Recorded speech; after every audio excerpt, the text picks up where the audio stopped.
पिंडाया इलाके की मारूफ समाजी शख्सियत फखरे पिंडाया राजा सगीर बकजा इलाई रजा इलाई से इंतकाल कर गए। मरहूम का नमाज जनाजा आज शाम 6 बजे अदा किया गया, जिसमें अहले इलाका, रिश्तेदारों और सियासी और समाजी शख्सियात और दोस्त अहबाब की बहुत बड़ी तादाद ने शिरकत की। मरहूम राजा सगीर बकजा इलाई निहायत मिलनसार और खुश अखलाक इंसान थे, जो हमेशा खुशी और गम के मौके पर सबके साथ शरीक रहते। उनकी वफात से पूरे इलाके में सोग की कैफियत आ रही है। दुआ है कि अल्लाह पाक मरहूम को जन्नतुल फिरदौस में आला मुकाम अता फरमाए और लवाहिकीन को सब्र जमील दे।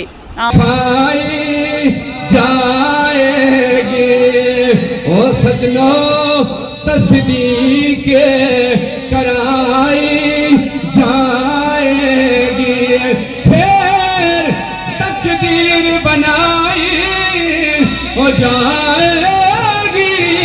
पढ़ लो इलाहा हक ला इलाहा इल्लल्लाह।